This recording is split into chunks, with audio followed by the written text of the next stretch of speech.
Hello, my beautiful, gorgeous dance baby, and welcome to another podcast episode of More Than Dance. Today, we are talking about the simple idea that you aren't that different. And I know you've been told, like, oh, you're different, you're so special in your own special way. Yes, that is so true. And also, when it comes to the bigger picture, you're kind of the same. Here's why I want you to start thinking this way. Let's do a little visualization. You're brand new, you come to the studio, you're looking around, instantaneously, you look at the best dancer in the room.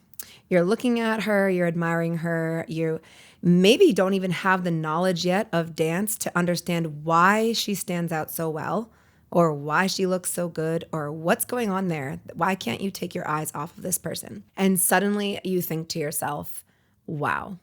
I am way out of my element here. I am definitely not that good. I don't know what I'm doing here. I shouldn't be here. And I think this makes me so emotional because I have watched my students come in with that thought. They've told me, I've watched them have the thought. I've seen their reflections afterwards where they've said like, I'm not good enough, just not nice things. And I just feel so sad sometimes because I'm like, you don't even know yet. The judgment comes on so quick that it just becomes mean. I don't know. We're just so good at being mean to ourselves that when it's one of my students that's being mean to themselves, I'm like, don't be mean to her. She's my student. Like, be nice. And it's so common to do. And we've already talked about comparison and why comparison is a great tool. This was, episode 2, you can go back and listen, but it's a great tool because it helps us understand where we are and where we want to be. So it helps us create these goals that are really good for us to be able to make. It allows us to see things that we're like, oh, I want that and I want to do that. And then we get to implement them into our reality, which is awesome. And what it doesn't do is when you are comparing, you're not getting the full picture. And the full picture sometimes is she's not better, she's just further. And in the case of dance, we are constantly understanding visually what is better through the aesthetics. So you can look at something and, if there's a slight flexed foot, I'm using that example because it's very obvious to understand, even for someone who's not dancing. We just know, our eyes know, like something's off there. And when it's pointed, we just know something is just luxurious. It just is, oh my gosh, that's amazing. The same way that we understand that when someone's performing with their heart and soul, we as an audience member can feel that and see that, and we are loving that. Just the same as when someone is nervous and the performance doesn't have to do with nervousness, which could be another interesting take on it. Is like, how do you show nervousness in a dance on purpose? Like, that's part of our acting. That's a side subject. But when you can see that someone's nervous and they really shouldn't be with the vibe of the song, anyone really can pick up on that. It doesn't take so much of a trained eye to see that. And this goes to my next point, that dance doesn't lie. Just like a creative art, just like painting, just like any type of thing that takes a lot of skill, it takes a lot of time. So my question always is, why do people come in thinking that within 1 hour, they can be so great and be as good as the student that's been putting in the hours or the teacher that's been putting in the years? And it's because we have a tendency to want what's in front of us. So there's this theory in psychology called the social comparison theory. And what it means is that we are constantly comparing to the best person in the room. So our eyes are trained to look for the best thing and to compare ourselves without the whole concept of she's further along. Our eyes notice it, but we're not taking in like the idea of the math, the hours that the person puts in. So technically, I'm the teacher. I hope that I'm better than my students, right? They're learning from me. So we are wired to assess our worth by comparing to others. And the brain fills its mind with assumptions. And when we are in the unknown, we experience that 4-letter word, fear. And fear is awesome. And fear is an excellent driving force to guide you where you can go. If fear's driving, head with it. head towards it, because that technically means that you are stepping into your zone of discomfort. Remember, getting comfortable, being uncomfortable. Fear is a beautiful driving force. And we also, just like when you're driving and you have a backseat driver, you get to tell them, hey, shh, I see the person across the street, or hey, I saw that car. So we get to tell fear, thank you for your input, and also like, I got this one. And when we do that, we are allowing ourselves to admit that, okay, we have fear here and I'm going to do it anyway. And then when you get to the part where you're doing it anyway, the fear comes back in and it's like, oh, hey, remember me? Well, what we get to do is we get to talk back to it and we get to say, okay, yes, I see you. And also I'm going to keep going forward. The other thing that fear does is it's so real to us. Like we hear it, we feel it when we are experiencing it. So when it comes to experiencing anything else from someone else, it's as real as the fear is. An example, I'm at the dance studio. I'm a new student. I'm looking around. I'm feeling fear. I feel nervous. I feel scared. Maybe my body's shaking. Maybe my fight or flight is happening and I want to get the fuck out. Maybe, right? Maybe I want to just leave. Something tells me not to.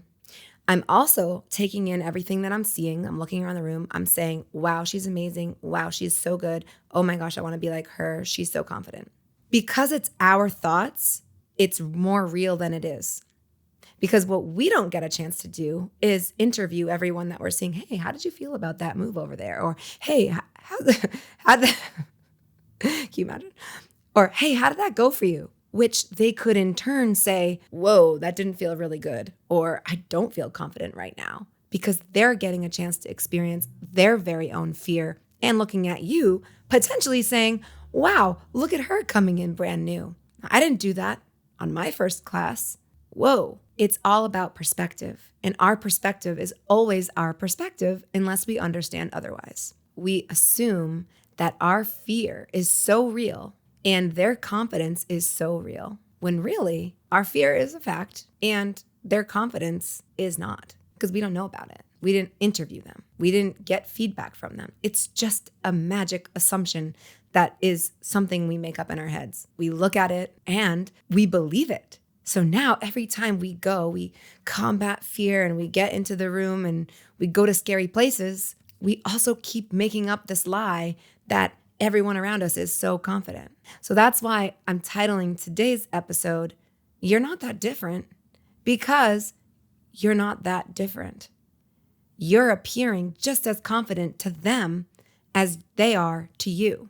They went through the same things that you're going through right now, maybe a little bit earlier, maybe the week before. So we latch on to these assumptions and we start to degrade ourselves for it. We make ourselves less than and we make them greater than. Why? Why do we do that? We do that because, oh my gosh, our brains just naturally need organization. We need to have things in categories. Like raise your hand if you were the one like getting a thing of Skittles and having to arrange it by color when you were younger, or maybe even still now. We just love to categorize things. It makes us make sense of things. So when we look at people who are better than us, I'm putting air quotes in the air if you're listening. When we look at people that are better than us, we think, okay, they're in the better category and I'm in this category. That means I'm not better. I'm not good. And we keep them in those categories for the time that we're learning. And maybe we never get ourselves out of that category. Well, what if you are in the same category? You just don't believe it yet. So today I want you to take note of this and look at how you do this in the real life and think, oh my gosh, did I just do that thing where I put someone in a category that's more elite than me, that's better than me, when actually I'm great. I'm on my journey too. I'm learning along just the way that they are learning along, but I'm a year later, or I'm 2 years later, I'm 10 years later, or I'm a week later. It doesn't quite matter. The point is that when someone's further along, they have the look that they are better. More things have come together, but we don't get their feelings on the inside. We don't understand what they're saying. What is their internal dialogue? I mean, I can imagine because I do get to interview my students and ask them, hey, how'd you feel during this? Or especially during our sacred, beloved circle time, I do get to say, hey, what was your success? What was your highlight? And they are naturally doing a self-reflection and coming to terms with, oh, I also had some struggles. And I get to remember my experience while they were doing what they were saying was so tricky. And me as their teacher, I get to say, well, wow, you never know. Or there's somewhat of a disconnect between what they're feeling and what I'm seeing because we're not inside each other's bodies. We aren't feeling what they're feeling. We are only observing what our reality is. So oftentimes when they're sharing with me, I'm like, oh my gosh, wow. 1, you played that off amazing. 2, you would never know. And 3, way to go. Because you just completely made me, your teacher and an audience member, understand that you're okay with that movement. And that movement went great. So I have this student and she's been taking with me for 2 years. If you were to come into the studio right now, you would say, oh my gosh, she's so hot. Wow, I want to dance like her. Even people have asked, like, how long have you been coming to the studio? And this story is one of my favorite stories. And if you know, if you're one of my students or you're one of my newer students, I try to tell this story often because it's so cute and so beautiful. In fact, I just shared this story on Friday night because I got a new student. The new student came in, she's like, oh my God, like, you guys are so amazing. How long have you been taking classes? How long have you been here? And it's always a random group when this question gets asked. It's always 2 months, 1 month, 2 years, 4 years, because everyone at the studio has their own journey. And specifically, like with this one girl that I'm about to talk about, she's been coming for 2 years and her experience didn't always look like it does right now. So if you were to come in, you'd be like, wow, she's so great. And if you were to come in when she first started, you'd be like, oh, wow, she's so great. Internally, what she's experiencing is, wow, like I gotta work harder. And right now, what she's currently experiencing is, wow, I gotta keep working harder. That's a whole other thing too, like with my students, sometimes they don't recognize their progress right away. And sometimes it's like me telling them like, yo, you're so great. Just accept that. That's the reality right now. You're awesome. I'm your teacher and I'm telling you that. And we're just so self-critical. That's why we want to be better always. And if there's something that we think is better, then we're going to do it. We're going to try to be better. We're going to try to figure out what it is and do it. And that is the beauty of a dancer is because our eyes are trained to see that. So we're going to keep doing it. So they're thinking, wow, she's so great. And maybe if they saw some footage of her progress, they'd be like, oh, wow, she came a long way. Now, what this person experienced in my classroom, what I observed, again, this is my reality, right? This isn't hers. We could interview her right now. No, but I have fact checked some of this. So she came in shy, so shy. My gosh. If you knew her now, you'd be like, what? No, you weren't shy. And she didn't want to do showcase. She didn't want to be on video. She wasn't sure of herself. She had a lot of question marks on her face. So we talk about the inside face, the outside face. She was very much like, oh, I messed up, or, oh, wow, like I didn't do that. And I remember her being very much like this for a little while. And one day, everything just shifted, and her outside appearance was no longer reflecting her inside appearance. Her inside was probably still questioning, probably still vulnerable, probably still feeling a little awkward, nervous, scared, not good enough for certain things. But her outside just shifted. And I just remember she showed up with a crop top and pants. She came to the gallery, which is like our little waiting room. She leaned on the door with her elbow up, and she had this, what felt like an overnight swag to her that was just like, hey, what's up? And I was like, oh, excuse me, like, hello. And every dancer of mine has this moment where 1, they stop giving a fuck. And 2, they realize, okay, like I'm in it. I'm going to keep learning. And one of my favorite things is actually when this moment occurs. They can feel it. I can feel it. The room can feel it. And it's like, wow. Because very often my students will go through this. This process takes a lot of energy. It takes a lot of thought. It takes a lot of questioning. It takes a lot of moving through the imposter syndrome. It takes a lot of knowing that you deserve to be a good dancer and knowing that you deserve to learn this and knowing that you're where you're supposed to be and believing that. I can't tell you how many of my students have gone to class and cried and felt overwhelmed, overstimulated, anxiety ridden because they weren't sure of themselves. And the moment that they realize they are where they're supposed to be is the moment everything changes. I had another student, first time doing showcase, cried and walked off. Full-grown adult, cried and walked off. Because people cry when they feel overwhelmed. People cry when they feel anxious. People cry when they don't feel like they're good enough. And what did we do? We said, hey, it's okay. It's okay to have those feelings. It's okay to feel like you aren't there yet. Because remember, we always have another there. We're always creating a new place marker for us to be in. And moving through those feelings is what gets them to overcome it. Moving through that discomfort is what allows them to get comfortable being uncomfortable. It allows you to get to the next level. These people who are now dancers of mine that if you were to look at them, you'd be like, they never felt that before. They don't know what I'm going through. There's no way. Look at them dance. They're so good. They couldn't possibly feel what I'm feeling right now, which is a giant question mark in my skin. The thought of, I'll never get there. How could they relate? Well, the truth is, they already did that. They already went through those feelings. They already surpassed the next level. They already understood, I get to feel these feelings to move forward. They are further along, but they are not better than you. Yes, they are further, and no, they are not better. We've been taught so many times, like, we are special. I think it was Barney who taught us that first. You're special. Everyone is special. Yes, we all have special gifts. We all are uniquely different. And we all have a lot of similarities. It's this thought that we are special and that we are different that gets us into trouble. You think you're the exception, and the evidence is actually that you are the same. You think you're the exception because you're thinking, everyone's so great. Why do I feel and look like this right now? You are the living proof that this space is meant for you. And it's meant for people like you.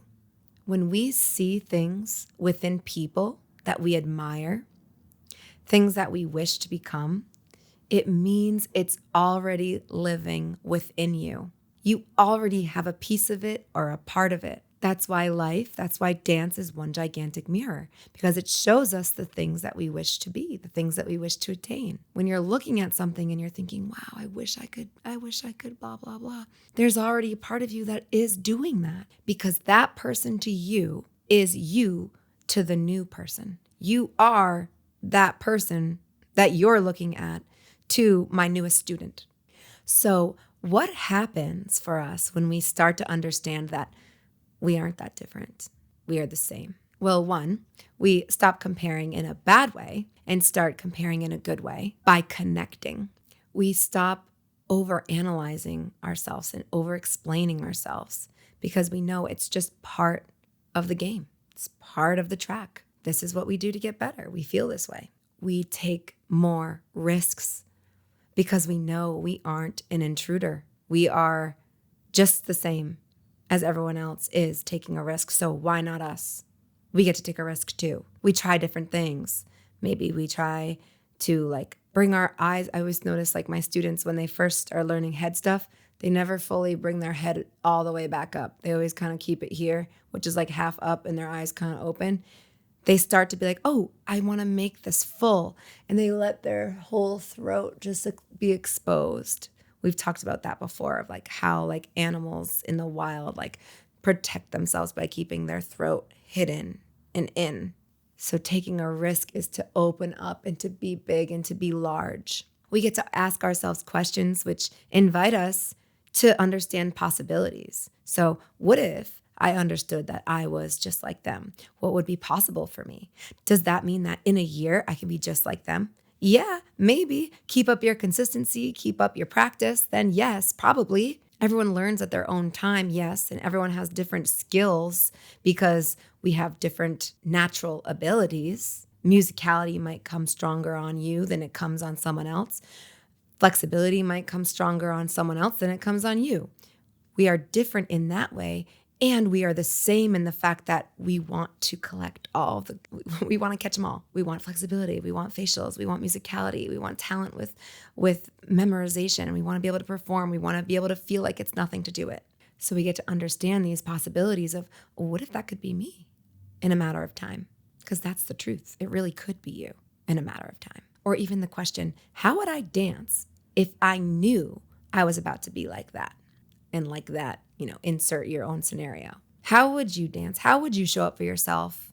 This relates to the theory of be, do, have. So you are waiting for yourself to be good, air quotes again, to then be better. But what if you just act better and be better, and then you are better? We can go more thoroughly on this idea, maybe in another podcast episode. But the idea that you could be holding yourself back right now because you don't think you're enough. Let's get rid of that mindset and adapt the idea that I'm just the same as everyone that I see here being awesome. So I am going to step up to the plate and show my awesomeness. You might find that you learn more easily, that you catch on to things. Have you ever tried to do something full out and then you're like, oh wow, I get it now, versus holding back and just kind of marking it and doing it a little bit like a half-ass, and then you're like, I'm still confused, which that sentence is banned at the studio because if you know, you know. Actually, I do want to do a podcast episode on this, so stay tuned. It's about asking strong questions in dance because there's no reason why you should be saying I'm confused if you know how to articulate your questions. But yeah, you might find that you learn more easily, that you're better at asking questions, that you allow yourself to fully embrace the experience. And that is what makes you better. That's what makes you learn faster. That's what gets you to the next level more smoothly. So if you had to take one thing with you today, understand that you aren't alone. You aren't different. They aren't better. They are just further along. You're not the only nervous one. You're not the only new one. You're not the only one with that question. You're not the only one getting anxiety. You're not the only one wondering if you'll ever get there. You're just the only one saying it out loud because you only get to hear what you're saying. They aren't different, and you're not behind. You're right where you're supposed to be. And when you do find that moment where you feel like you belong, that's not a fluke. That's you becoming. That's you owning the stage. That's you dancing. That's you belonging. So I hope this helps you the next time you're doing something brave and something brand new, or the next time you step into a dance class. And if this was at all helpful, it would mean the world to me if you shared this with a friend, someone who needs to hear this. Thank you so much, and I'll see you on the dance floor.